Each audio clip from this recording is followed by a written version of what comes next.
In this video, we learn how to draw still life, and I'll be covering materials composition, sketching, color blocking and detailing. So let's get started. I am using very basic art supplies like 24 shades of watercolors and 3 paint brushes of size 2, 4 and 7 and a good sketchbook of probably 300 GSM. To start with, I'll use triangle to frame my basic composition, and each of the vertex of the triangle will have one object, and I'm using basic shapes for objects, for example cylinder, sphere, circles.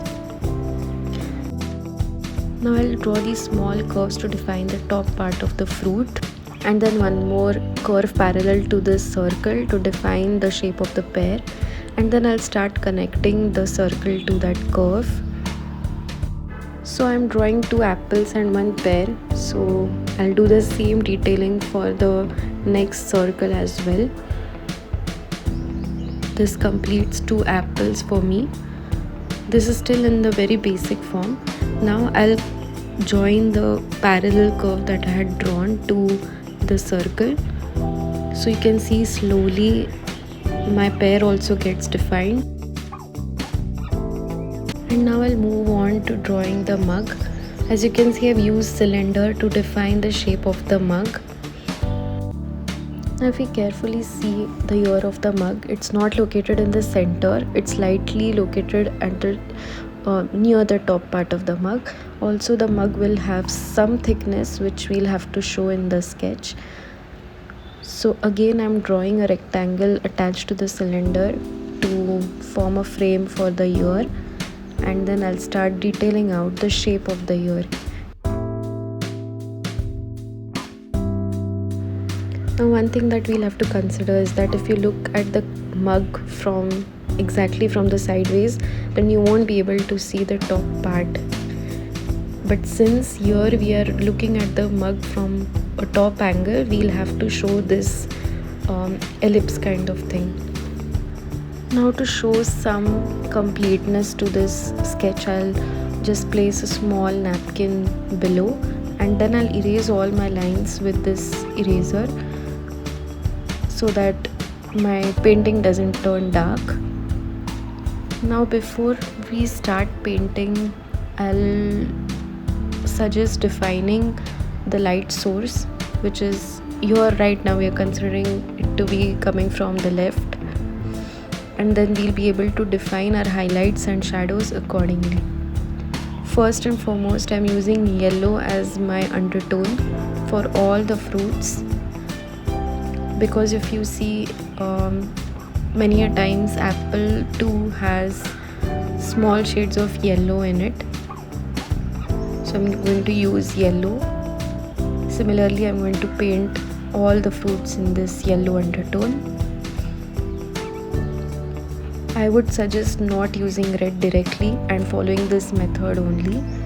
Then I'll lightly define some shadows on the mug, and then slightly show some color to the mug as well.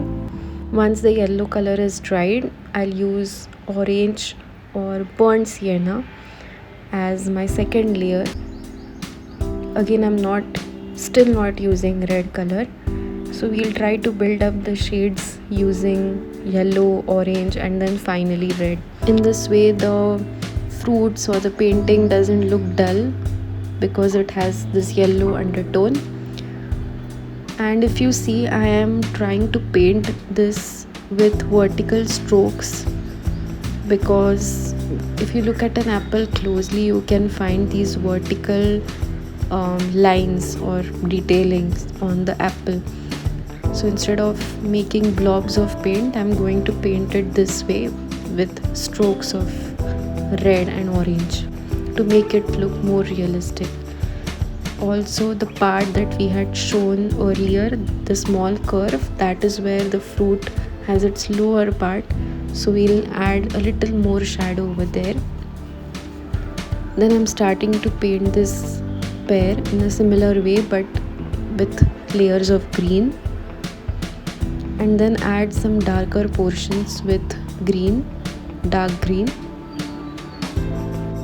If you want the object to look realistic after painting, follow the shape of the object to show the darker portion so that the object doesn't look flat. And now I'm going to paint the cloth that we had shown below.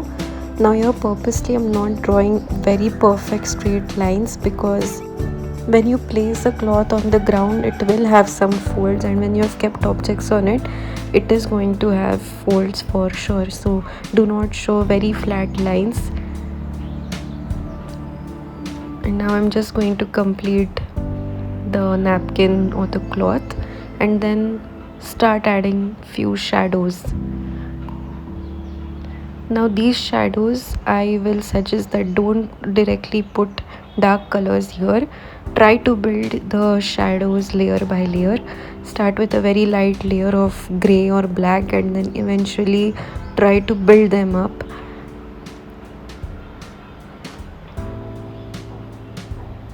Now here I'm adding the thickness of the cloth as well to make it look a little bit more realistic.